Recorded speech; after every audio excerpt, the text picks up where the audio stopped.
머리는 시원하게 뚫어주고 가슴은 따뜻하게 데워주는 책 이야기 팟캐스트 책사이다. 안녕하세요. 책사이다입니다. 책사이다는 참여연대 회원들이 만드는 책 이야기 팟캐스트입니다. 저는 진행을 맡은 태호 박이고요. 오늘도 김느낌님과 황주부님 나와주셨습니다. 안녕하세요. 네, 안녕하세요. 안녕하세요. 네, 저희 지난 방송 이후에 그 SNS 또 유튜브 댓글들이 좀 있었는데요. 93회 슬기로운 에너지 생활에 대한 댓글이 있었습니다. 김완욱님께서 팟캐스트에 저희 이름이 나오니 일단 영광입니다. 오늘은 듣기만 하려고 했는데 오늘도 이제 기대가 돼서 또 댓글 남겨주셨다고 하시면서 에너지 관련 책 원자력 딜레마 그리드 잘 들었습니다. 중요한 것은 후손들에게 안전한 미래의 에너지를 물려주어야 한다는 생각인 것 같습니다. 매번 구매 욕심을 자극해서 요즘 서점 광고가 많이 온다고요? 네. 서점 광고 받으시면 또 책을 계속 사고 계시겠네요. 네. 열심히 읽어주시기를 부탁드리고요. 다른 청취자분들께서도 댓글 언제든지 남겨주시면 저희가 꾸준히 살펴보고 함께 또 소개해 드릴 테니까요. 많이들 참여해 주시길 부탁드립니다. 자, 이제 9월의 마지막이네요. 네. 추석 명절 어떻게 보내셨습니까? 저는 이번에는 명절에 저기를 안 가고 혼자 정말 쉬었습니다. 이게 제가 작년 11월 15일부터 단 하루도 쉰 적이 없다라고 기억을 하고 있는데 정말 꿀같은 4일 정도의 휴가를 아주 잘 쉬었습니다. 저는 마침 추석 명절 연휴가 이제 제가 회사를 옮긴 지 딱 석 달 정도 되는 시점이라서 네. 그렇죠. 좀 휴식기를 가지면서 좀 그간의 시간들을 좀 돌아보고 정리하는 네. 그 13주가 짧지 않았습니다. 네, 1년 3개월 같은 13주였기 때문에 김느낌님은 어떻게 보내셨어요? 저는 요즘에 어깨가 좀 아파가지고 왜 아프지? 막 고민을 하다가 근데 한 번도 느껴보지 못한 아픔이어서 이제 정형외과에 갔어요. 그랬더니 너무 이 사무직이냐고 물어보시더라고요. 그래서 맞다고 하니까 너무 오랫동안 앉아서 일을 하면 어깨가 그렇다고 그러면서 제가 근데 병원을 여기저기 많이 다녀가지고 사실 웬만큼 알거든요. 기기와 장비를. 체외 충격파라는 되게 처음 보는 장비를 썼는데 완전 신세계였습니다. 좋았다는 거죠? 네, 저는 좋았는데 그쵸. 저는 좋았고 그 추석 마지막 연휴 마지막 날도 그거를 이제 받고 왔습니다. 저는 이번 추석 내내 그냥 이 서촌 사람 집에서 조용히 보내고 부모님 댁에도 가지 않는 그런 시간을 올해 다들 그 뭐라 그럴까요? 회사에서도 젊은 분들이 가족들을 만나러 가지 않아도 되는 어떤 상황에 대해서 이제 즐거워하시더라고요. 명절 그 풍경이 정말 크게 바뀌고 있다는 생각이. 제가 보기엔 이제 내년이 진퉁입니다. 내년 설. 그렇겠네요. 과연 내년 설에 핑계가 없을 때 사람들이 모일 것이냐 안 모일 것이냐. 그리고 내년 설이면 뭐 이미 다 2차까지 하고 이제 부스트샷도 한 대씩 맞았을 시기거든요. 올 추석에 벌써 내년 설 얘기를 하다니 참. 근데 그럴 법도 한 게 연말 되면 트렌드 도서들 나오잖아요. 그렇죠. 이게 점점 경쟁이 치열해지니까 점점 책들을 먼저 내려고 해서 이번에는 그 김난도 교수가 내는 그 트렌드 책 있잖아요. 매년 나오는 이미 9월 중순에 예약 판매가 시작이 됐고 진짜로? 네, 10월 첫 주가 나와요. 참 모두가 너무나 급하고 빨리 살고 있는 게 아닌가. 너무한다. 마치 약간 다이어리 경쟁 느낌이네요. 그렇죠. 그거만 빨라지는 게 아니라 무슨 뭐 이제 그렇죠. 말씀하신 다이어리라든지 또는 가계부라든지 이런 모든 게 9월부터 이미 내년 걸 가지고 상품들이 나오고 있어요. 세네. 아니 뭐 느티나무 아카데미도 내년 강의 벌써 준비하고 계신 거 아닙니까? 물론입니다. 저희 가을학기 개강해서 진행하고 있는데 저는 벌써 겨울학기 고민하고 있습니다.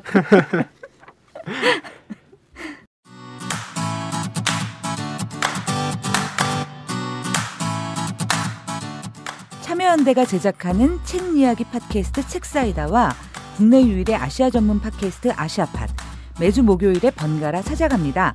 정부 지원금 없이 회원의 회비로 운영되는 참여연대입니다. 청취자 여러분, 참여연대 회원이 되어주세요. 포털 사이트에서 참여연대를 검색하시거나 참여연대로 전화 주시면 됩니다. 전화번호 02-723-4251입니다.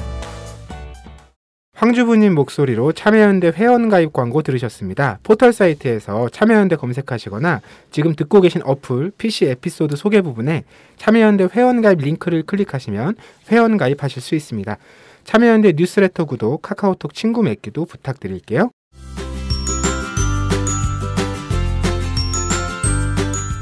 한 가지 주제나 물음을 두고 각기 다른 책을 골라와서 다양한 생각들 나눠보는 시간이죠. 주제책 코너입니다. 오늘의 주제는요, 선진국 대한민국의 조건입니다.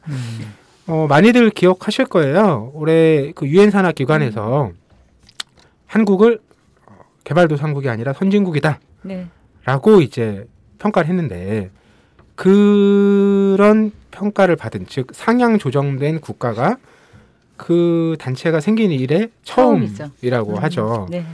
그야말로 이제 선진국이 됐다라고 생각할 수 있는데, 그러다 보니까 이제 뭔가 그런 물음들이 생긴 거예요. 예전에 저만 해도 어릴 때 우리는 개발도상국이고 선진국이 되어야 되고 그러려면 뭐를 해야 되고 이런 얘기를 많이 했는데, 막상 우리가 됐는데 이제 그렇게 되고 있는 건지 네. 그리고 그 다음에 뭘 해야 되는 건지 이제 이런 것들을 많은 사람들이 고민하기 시작한 것 같아요. 그래서 저는 그렇게 선진국으로 뭐 공인받았다 모르겠지만 그 표현이 적합한지, 그 사실이 중요하다기보다는, 그리고 우리가 선진국이 됐다 안 됐다가 중요한 게 아니라 그런 고민을 할 수 있는 계기가 마련됐다. 네네.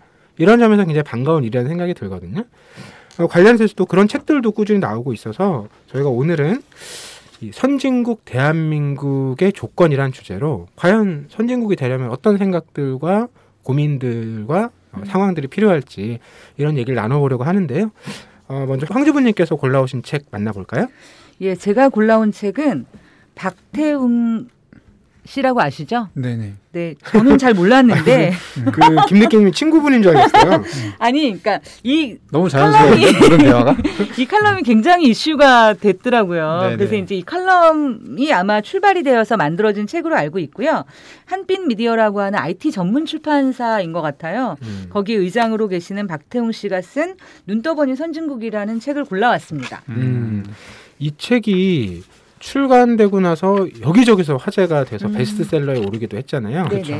일단 제목이 확 들어온 것 같아요. 우리가 지금 마주한 상황을 너무 잘 표현하고 있어서. 그렇죠. 사실 제목이 저는 반인 것 같아요.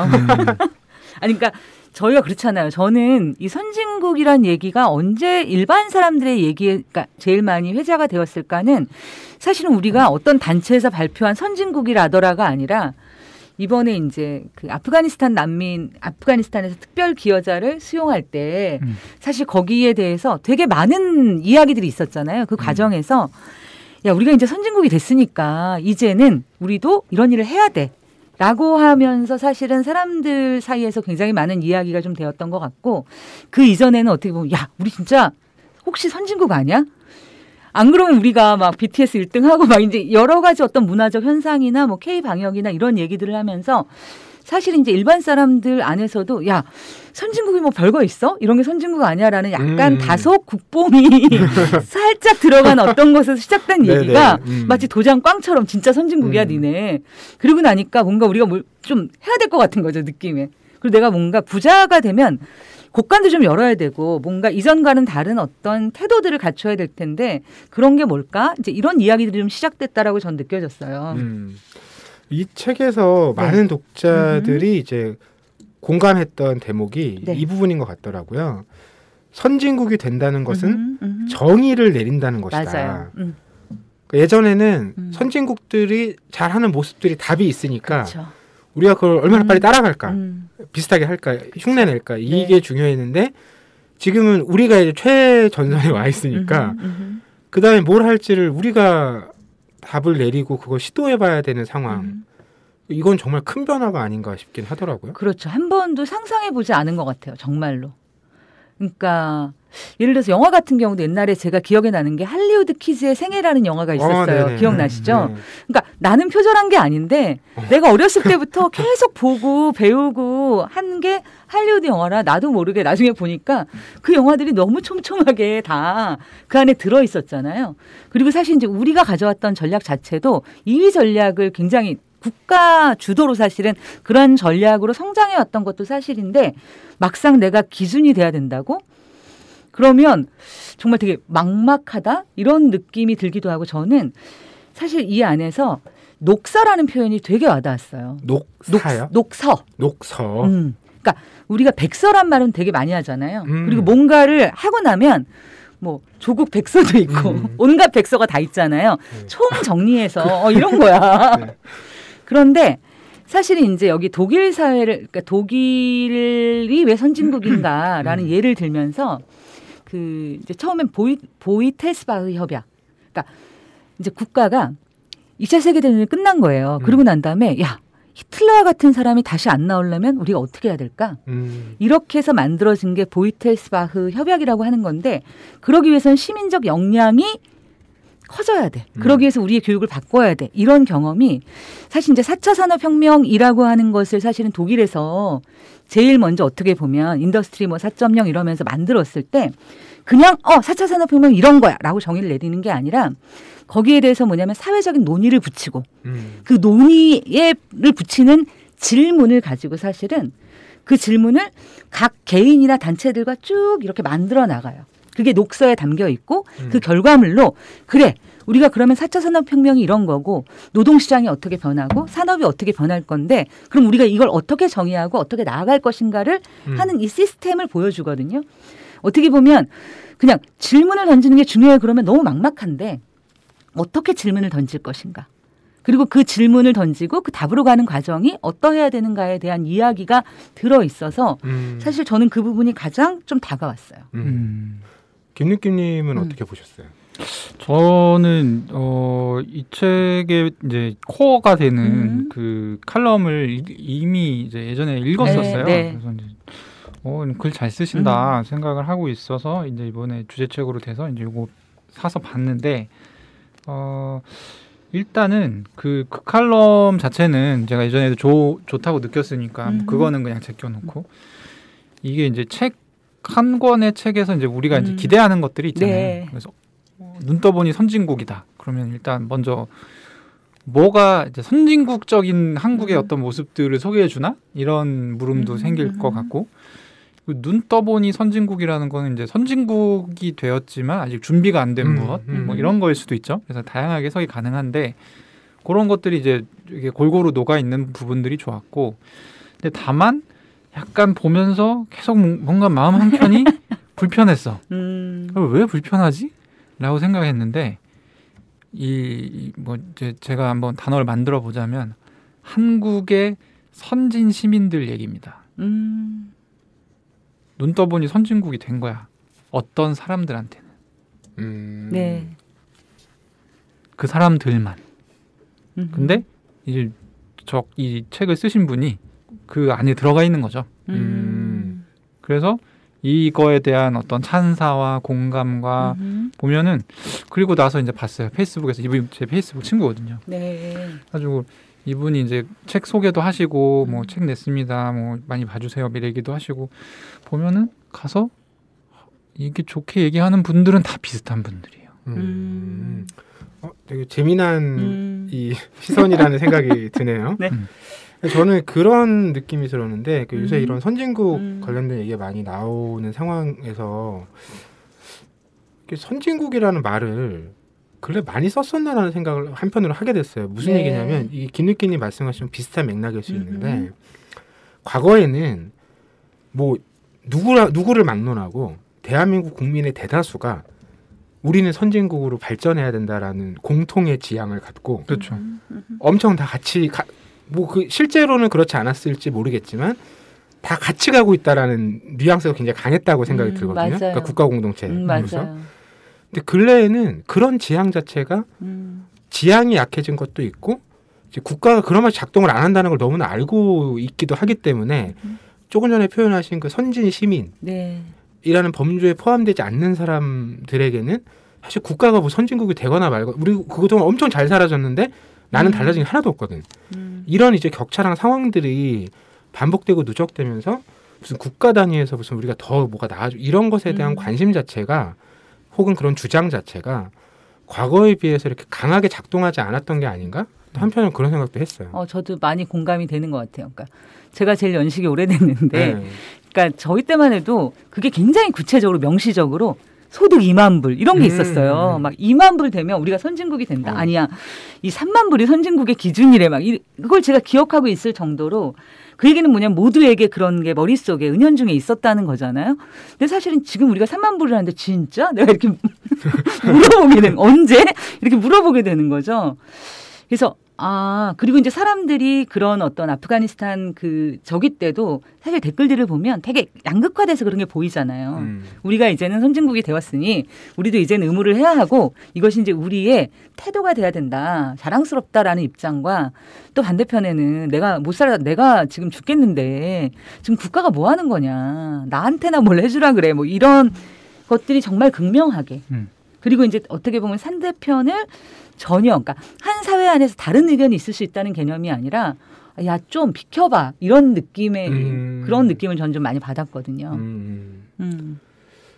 그런 점에서 보면 과거에는 이제 선진국이라는 개념이 되게 많은 나라들 중에서 우리가 그 경쟁에서 네. 앞서가는 것, 추격하는 것 네. 이게 되게 중요한 얘기였던 것 같고 올림픽 네. 금메달 뭐 많이 따고 맞아요. 뭐 이런 개념이죠. 근데 지금 이제 우리가 얘기해야 네. 되는 선진국은 네.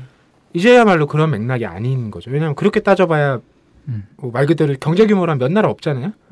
그리고 그 나라가 우리가 요즘 계속 그 뭐 코로나뿐만 아니라 여러 사회 현상에서 느끼지만 과거처럼 뭐 진짜 우리가 다 좋아 대단해 이런 뉘앙스 자체를 갖지 않기 때문에 그렇죠.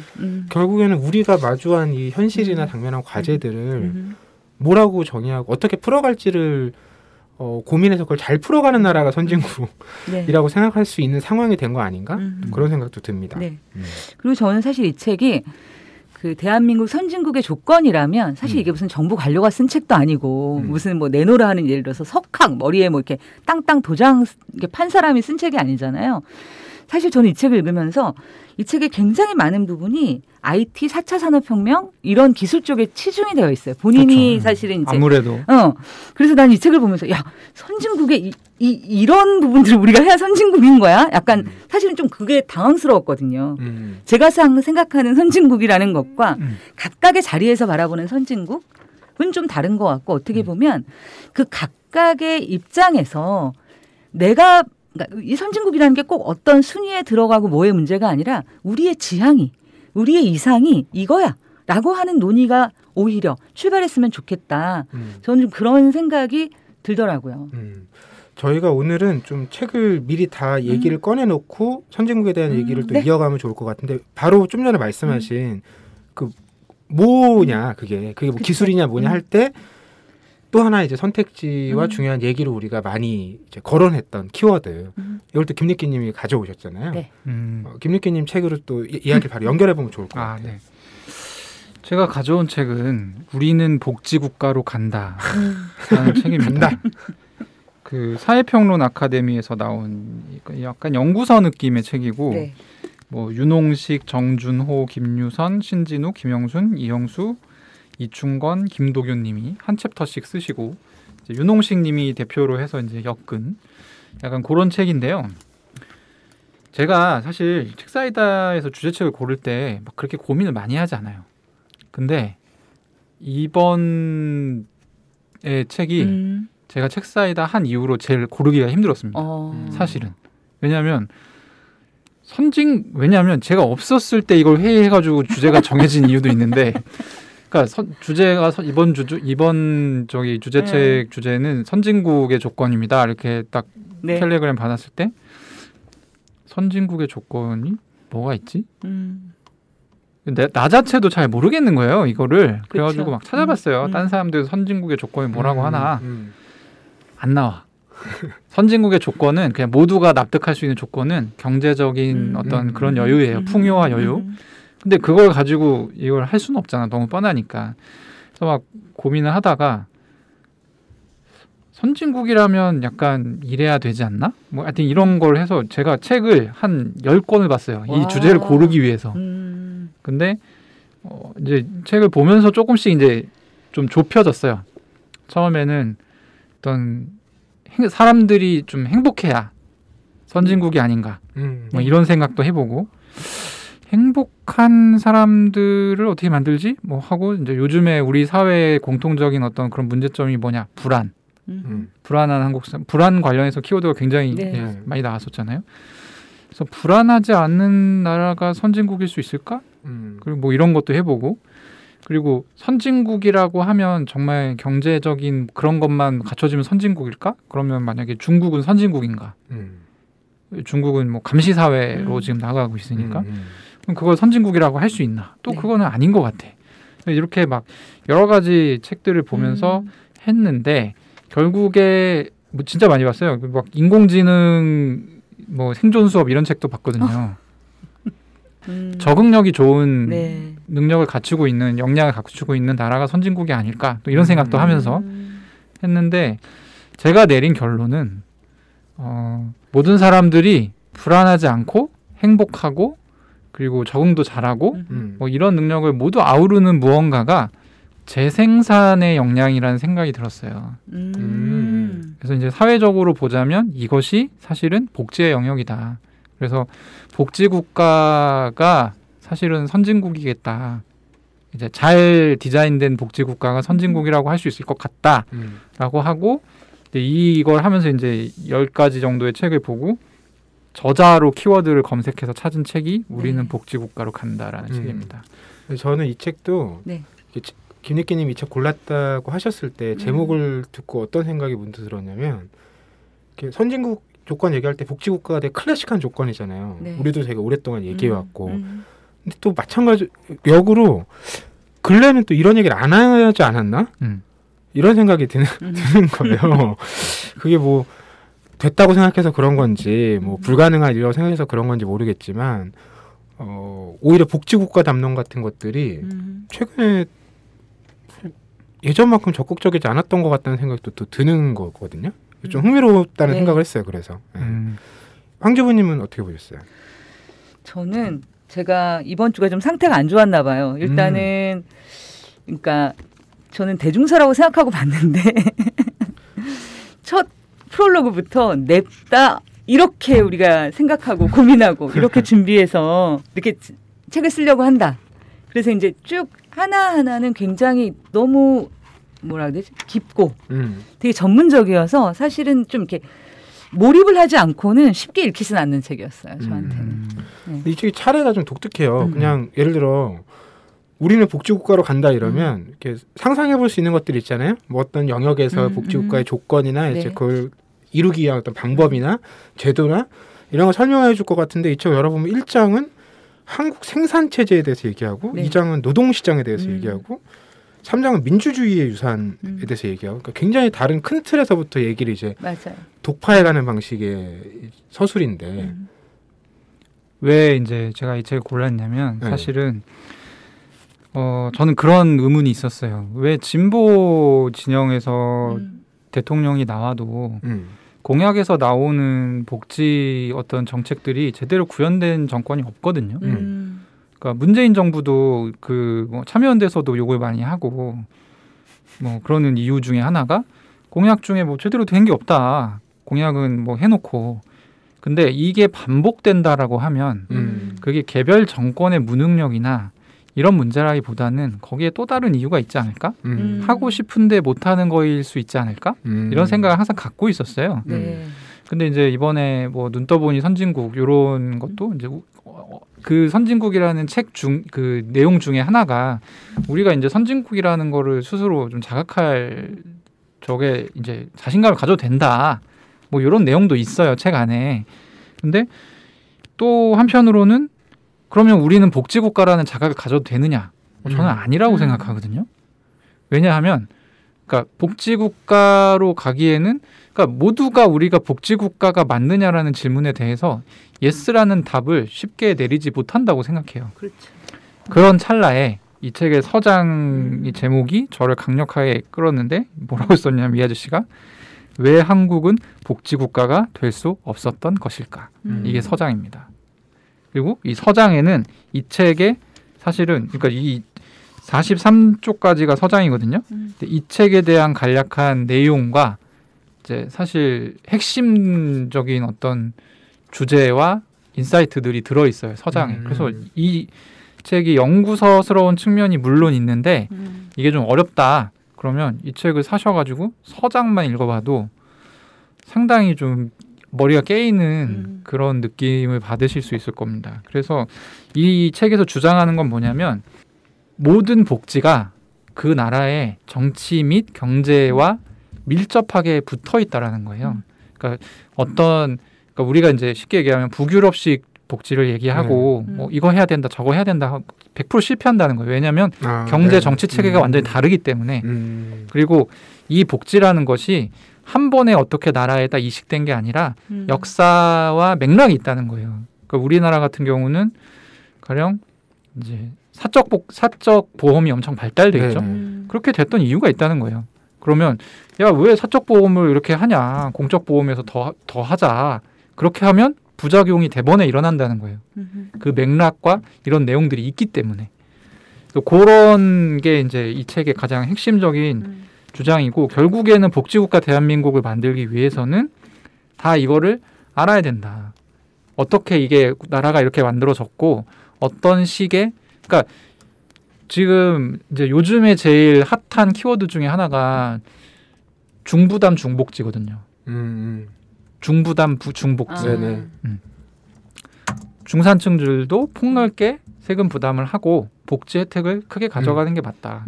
근데 제가 이 책을 읽고 내린 결론은 그렇게 접근을 하면 안 돼요. 그러니까 어떤 굉장히 하나의 쉬운 키워드로 접근을 하면 안 돼요. 오히려 굉장히 복잡하고 어렵지만 맥락적으로 파고들고 그렇게 해서 그러니까 중부담 중복지 하면 그냥 사람들 머릿속에 내가 세금 많이 내고 많이 받는 거 이렇게 생각한단 말이에요. 근데 그게 아니라 어떻게 실제적으로 구현되는지가 중요한 거예요. 이 책에서 실질적으로 이제 얘기하는 것 중에 하나가 뭐냐면 이미 그러니까 사실 이런 부분에서 눈 떠보면 선진국이랑 닿는 부분이 있어요. 아까 제가 선진 시민이라고 얘기했는데 선진 시민들의 입장에서는 이 나라는 복지국가라는 거예요. 그리고 그렇게 되게 된 이유가 뭐냐면 중요한 복지 정책이 대선을 전후로 정해지는데 이 사람들은 강력한 보팅 파워를 가지고 있다는 거예요. 그러니까 계속 본인들한테 유리한 복지 제도를 갖고 가는 거예요. 계속. 그래서 정규직과 비정규직의 어떤 복지 혜택이 굉장히 차이가 많이 나는데 그 이유도 정규직이 투표를 많이 한다는 거예요. 그만큼 보팅 파워가 세다는 거예요. 그래서 디자인 자체가 그쪽에 유리하게 된다는 거죠. 그러면 이제 이거는 사실은 이제 복지국가로 간다니까 이제 그렇게 하면 안 된다는 거잖아요. 진짜 복지국가를 하기 위해서는.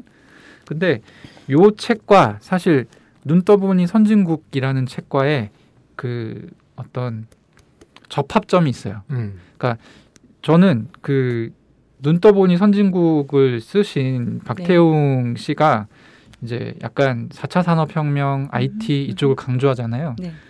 저는 그 부분이 오히려 좀 좋았는데 왜 좋았냐면 저 책에서 뭔가 비전을 가지고 제시하는 부분이 그 부분이에요. 그러니까 폭넓은 시각을 바라보고 그러니까 나머지 부분은 개인적으로는 취향에 좀 안 맞았던 것이 야 이런 게 가령 뭐 판결문 공개 안 되고 그러니까 되게 단편적인 부분들이 많아요. 이 사람의 전공이 아닌 분야에서는 지적들이 이런 거가 어떻게 선진국일 수 있냐 고쳐야 된다 뭐 이런 지적들이 많고 근데 IT나 뭐 4차 산업혁명 관련해서는 굉장히 넓은 시야를 보여주거든요. 그거랑 이거랑 좀 맞는다고 봤어요. 두 가지 책이 좀 붙는 구석이 있고 그런 측면에서 봤을 때 좋고 그러니까 또 하나는 이제 키워드가 중요한 키워드가 혁신인데 그럼 우리가 왜 폭넓게 복지를 해주는 그러니까 모든 사람이 복지국가라고 느낄 수 있는 복지국가로 가야 되냐. 이제 혁신을 이루기 위해서는 제가 이 팟캐스트에서 진짜 정말 여러 차례 강조하는 거 부분이기도 한데 혁신을 이루기 위해서는 사람이 많이 필요해요. 그런데 그동안엔 어떤 선진 시민들 교육받은 고순도의 이제 높은 교육 수준을 가진 선진 시민들끼리 경쟁을 하고 거기서 나오는 혁신만으로 사실 이제 우리나라가 이 정도의 국가를 이룬 거거든요. 근데 요즘에는 출산율도 적고 사회 구성원 숫자가 빠르게 줄고 있잖아요. 이런 나라에서 지금과 같은 수준의 어떤 혁신을 계속 배출하기 위해서는 결국에는 있는 인적 자원을 잘 활용해야 돼요. 재활용을 잘해야 돼요. 요 방법론 중에 하나가 유효한 게 저는 복지국가라고 생각해요. 복지를 해서 그동안에는 그러니까 말하자면 혁신에 참여하지 못했던 사람들이 혁신에 참여할 수 있도록 뭔가 이 사람들의 시민성을 틔워줄 수 있는 약간 이런 같이 가는 구조를 만들어야 사실은 우리가 계속 이제 앞으로의 흐름에 대처하면서 복지국가를 이룩할 수 있다. 저 뭐 약간 출마한 것 같은데요. 그런 것 같은데요. 근데 이런 게 이제 평소에 제가 생각했던 부분이어서 이 책 같은 경우는 굉장히 반갑게 읽었고 그리고 이제 좀 어렵긴 한데 사실 이제 왜 그 좀 눈에 안 들어왔다라는 얘기가 이해가 가긴 해요. 왜냐하면 이분들이 약간 소논문처럼 써놨어 책을. 근데 어려우신 분들은 이제 서장만 읽어봐도 충분히. 근데 이제 느낌님 말씀을 듣고 다시 돌아보니까 어떤 생각이 들었냐면, 그러니까 답답하다고 느껴지는 측면과 동시에 뭔가 되게 그럼에도 불구하고 다시 촘촘하게 다시 한번 읽어봐야 되겠다는 생각을 저한테 줬던 책이에요. 돌아보니까 왜 답답하다고 느꼈냐면 우리는 흔히 책을 특히 이제 어쨌든 대중들이 읽으라고 책을 냈을 때 너무 쉽게 대하는 이야기예요. 문제의 진단은 어차피 다 아는 거잖아. 이제 거대하게 몇 개 짚고 그다음에 내가 주장하는 대안은 이건데 이러면서 사실은 이제 어떻게 보면 유토피아를 그리잖아요. 이 책이 택하는 방식은 그게 아니었어요. 그래서 제가 한편으로는 되게 답답하다고 느끼면서도 이건 찬찬히 봐야 되겠다는 느낌이 드는 거예요. 다시 보니까 이 책의 부제가 정치, 경제, 복지를 통해 본 한국 사회 핵심 쟁점이에요. 그러니까 우리가 예를 들어서 답이 뭐야를 우린 빨리 얘기하잖아요. 그래서 답이 뭔데? 네네. 그래서 너는 뭘 주장하는데? 뭘 동의하는데? 이렇게 흔히 얘기하는데 이 문제가 왜 어려운지에 대해서 아주 집요하게. 그리고 이 어려운 문제는 왜 어려운지에 대해서 무엇이 어떻게 연결되어 있고 어떤 맥락이 있기 때문이라는 것에 대해서 굉장히 진정성을 가지고 그러니까 함부로 놓지도 못하겠고 되게 힘들었어요 저는. 그런데 다시 정말 다시 꼼꼼하게 다시 한번 읽어봐야 되겠다는 생각이 드네요 진짜. 요게 그 마지막에 보면 네. 이제 이 윤홍식이라는 분이 네. 인하대학교 사회복지학과 교수신데 이분이 이제 이런 느낌의 책들을 여러 권 쓰셨어요. 근데 사실 이제 이 책을 소개하는 이유는 다양한 사람들의 시각이 있기 때문에 네. 소개를 드린 거고 이분이 이 책의 8장에서 무엇을 할 것인가 해서 다루고 있습니다. 정치 경제적 유산을 통해 본 한국 복지국가의 핵심 쟁점 해가지고 1장부터 7장까지는 한국 사회가 어떤 이유에서 이런 복지를 했고 또 경제는 어땠고 정치는 어땠고 그래서 뭐 사회보장 제도는 어떻게 만들어졌고 지금 어떻게 되고 있고 이런 맥락을 쭉 설명한 다음에 그러니까 말하자면 결론 비슷한 거를 제시를 해요. 그래서 이제 우리는 뭘 봐야 되냐. 근데 되게 재밌어요 이게. 완전 뜬금없는 얘기가 나와요. 그러니까 우리가 생각하는 정말 중요한 건 중부담 중복지를 하자. 결의하는 게 아니었던 거야. 약간 그런 느낌이 있어서 저는 되게 재밌는 독서였고 개인적으로 좀 아쉬웠던 거는 이제 제가 이제 전직 기자니까 네. 이 책이 2020년에 나왔어요. 그래서 이제 7명의 말하자면 복지 관련 전문가들이 한 거고 그러니까 이 책에서 연구자들이 원래 결론을 쉽게 내지 않고 말을 되게 돌려서 하고 그리고 이제 뾰족하게 얘기하지 않아요. 왜냐하면 그게 이제 연구자들의 특성이죠. 그래서 이제 기자들이 여기에 붙으면 되게 조금 더 재밌지 않았을까. 그러니까 이 책을 바탕으로 한 7꼭지 혹은 8꼭지짜리 그 연쇄 인터뷰가 나왔으면 저는 되게 좋았을 것 같아요. 근데 찾아봤는데 뭐 그런 인터뷰 시도는 없더라고요. 말씀을 듣고 보니까 이 책의 그 제목에 있던 복지 국가가 네. 뻔한 표현이 아니었다는 생각이 조금 들긴 했어요. 그러니까 무슨 느낌이냐면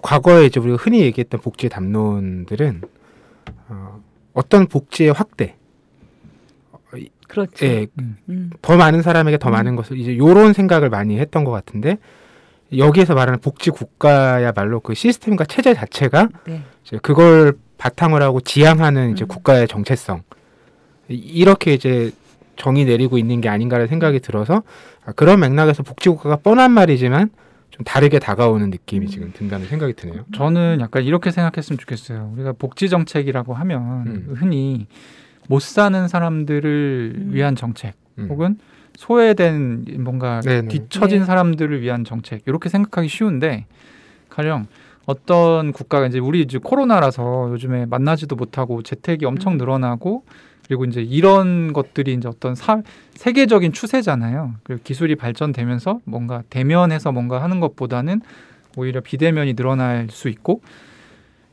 어떤 국가적인 변화와 사회적인 변화와 시대적인 변화 이 조류가 있는데 이 조류에 따라서 이제 사실 국가에서는 어떤 경제 정책을 세우기도 하고 기술 정책을 세우기도 해요. 근데 지금까지의 어떤 양상은 경제 정책과 기술 정책이 막 달려 사회가 변해 그리고 거기서 뒤처진 애들을 모닥거려가지고 먹고 살 수 있게 해주는 게 복지 정책이었다고 한다면 네. 제가 생각할 때는 좀 더 능동적으로 지금 바로 그쪽으로 넘어갈 수 없는 사람들을 넘어갈 수 있게끔 해주는 말하자면 보조장치로서 복지 정책을 잘 디자인하는 것이 그러니까 이 책에서 이제 얘기하는 저는 이 책에서 얘기하는 복지 국가라는 말이 되게 좋은 게 이 책에서 얘기하는 복지 국가는 굉장히 그러니까 유연성이 높은 개념이에요.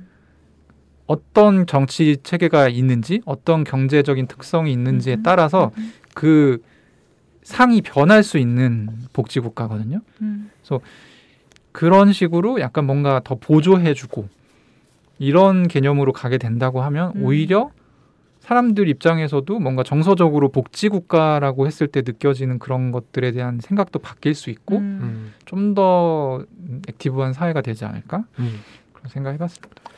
감동적인데요, 거의.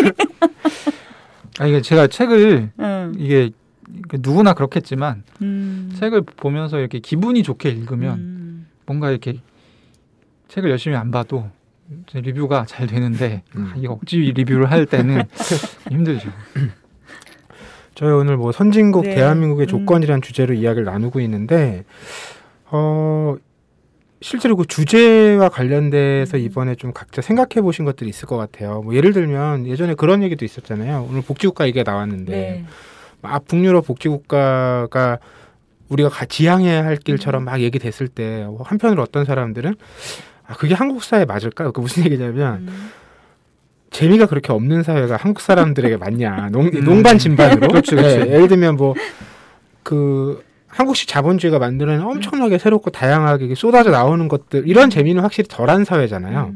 예를 들면 뭐 이제 소비 자본주의도 그렇고. 근데 이제 한국 사람들의 어떤 성향이나 지향이 그게 맞나? 이런 거 이제 농반 진반 얘기했던 기억이 나거든요. 결국에는 우리가 뭐 오늘 선진국을 뭐 정의해야 된다는 얘기도 했지만 한국 사회가 선진국으로 가거나 혹은 선진국이라고 할 때 뭔가 어떤 방향 혹은 모습, 뭐 필요한 내용들 이런 것들은 뭐 각자가 또 생각이 다를 것 같아서 뭐 떠오르는 어떤 작은 장면이라도 있으시다면 얘기를 나눠보고 마무리하면 어떨까 싶은데요. 저는 오늘 김느낌님이 제일 새롭고 인상적입니다. 왜? 어떤 책을 소개할 때 이렇게 그러니까 약간은 평소엔 약간 시니컬하시잖아요. 근데 오늘 정말 정성과 공감과 이걸 담아서 소개하시는 모습이 되게 재밌었고요. 그리고 이제 얘기를 들으면서 느낀 게 우리가 흔히 복지국가를 정의할 때 뭐 최소한의 인간다운 삶을 국가가 보장해 주는 것이 복지국가다. 근데 사실은 우리가 그 인간적인 삶의 영역을 경제에다가 되게 한정했잖아요. 근데 우리가 살아보면 경제로부터 출발할 수는 있지만 그게 다는 아닌 인간다운 삶에 사실 경제보다는 또 다른 측면의 인정 욕구들이 진짜 많은 것 같아요. 그랬을 때 이제 우리가 설계하는 복지국가나 선진국이라고 하는 게 아까 그 뒤떨어지고 떨궈진 사람들을 돌보는 게 아니라 전환기에 사실 사람 다 혼란스럽잖아요, 모두가. 그렇죠. 이 혼란스러운 상황 속에서 우리가 어떻게 손을 잡고 이것을 넘겨나가지? 그리고 같이 그 허들을 넘기 위한 시스템이 복지국가가 아닐까? 그리고 그것이 어떻게 보면 선진국이 아닐까? 그러니까 지금 우리가 선진국의 민낯을 봤다는 표현이 되게 많잖아요. 팬데믹 때. 보니까 우리가 선진국이라고 했던 나라가 그냥 단지 확진자가 많이 나오는 게 아니라 정말 못 사는 사람들이 죽어나가고 이런 걸 너무 많이 봤잖아요. 그래서 잘 사는 나라가 부럽고 좋고 따라야 되겠다가 아니라 저런 나라라면 우리가 저런 게 선진국이라면 뭐 저걸 따라해야 돼? 이런 측면에서 우리가 훨씬 낫다. 그러니까 어떻게 보면 하나의 절대적 기준이 깨지는 것 같다는 느낌도 들었어요. 저는. 이 팬데믹 상황 속에서 우리가 선진국을 바라보는 시선에서 그리고 선진국의 그것도 누가 정해주는 그런 게 아니라 우리가 생각하는 그 자부심의 근거가 있는 거잖아요. 내가 어떤 행동을 하고 우리나라가 예를 들어서 자랑스럽다고 느껴질 때 그 자부심의 근거라는 것들이 결국은 선진국이 아닐까?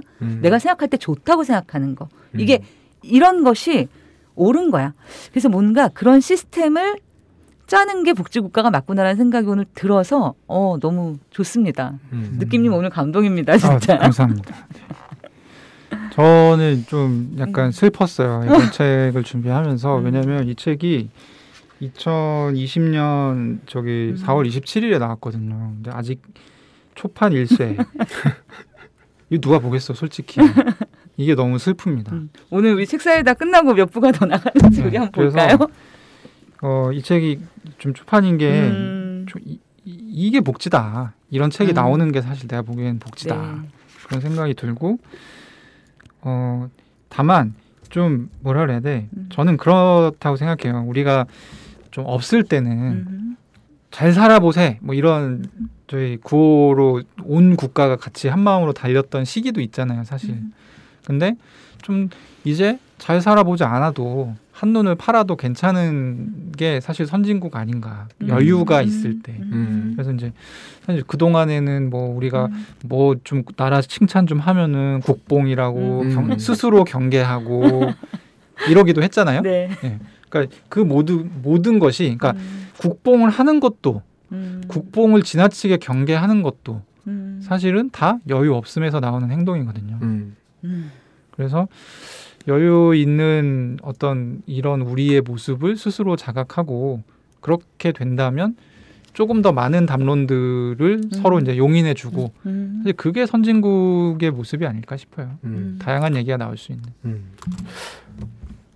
저는 기본적으로는 여전히 무상의료, 무상교육 필요하다고 생각하는 사람이고 네. 근데 문화적으로는 조금 전에 김니끼님 얘기하신 거랑 비슷한 맥락인데 저는 그런 장면 떠올리거든요. 그런 시사토론 프로그램 봤을 때 어느 정치적 지향을 갖고 있던 화가 나지 않았으면 좋겠어요. 무슨 얘기냐면 상호 신뢰가 없잖아요. 그러니까 저 사람이 얘기하는 것이 자기와 자기가 포함된 정치 집단의 이익만을 위해서 얘기하는 게 아니라 정말 더 나은 방향을 찾기 위해서 얘기한다라는 신뢰가 있으면 저는 화가 날 것 같지는 않거든요.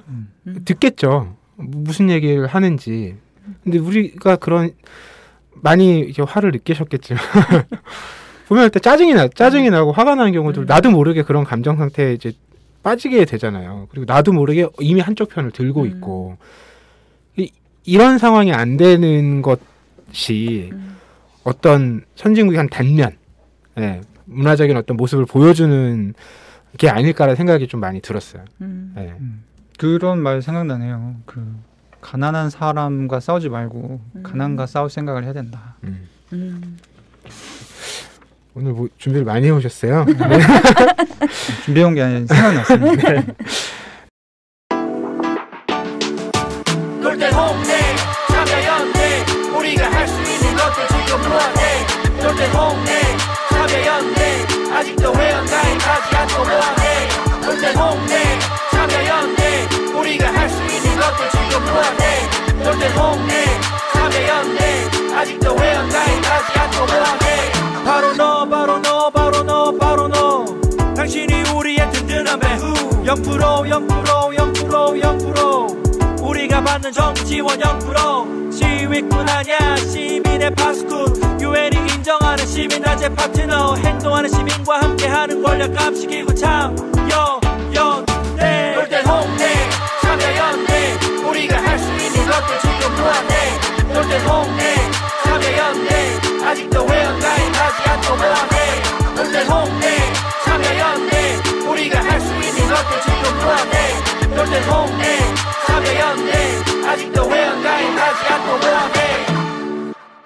네, 저희 오늘 선진국 대한민국의 조건이란 주제로 이야기 나눠봤고요. 황주부님께서는 박태웅 저자의 눈 떠보니 선진국, 그리고 김느낌님께서는 여러 학자들이 함께 쓴 책 우리는 복지국가로 간다 가져와 주셨고요. 함께 즐겁게 이야기 나눠봤는데 이 키워드와 이슈는 또 계속 지속될 테니까 네. 저희 언제쯤 또 다른 맥락의 선진국에 대한 얘기로 이야기 나눠볼 수 있기를 기대하면서 또 혹은 굉장히 빠른 시점 내에 우리가 선진국 이렇게 해봤더니 이렇다더라 이런 얘기도 해볼 수 있으면 어떨까 기대를 해봅니다. 함께해 주신 여러분 감사드리고요. 지금까지 책사이다였습니다. 고맙습니다. 감사합니다. 네, 감사합니다.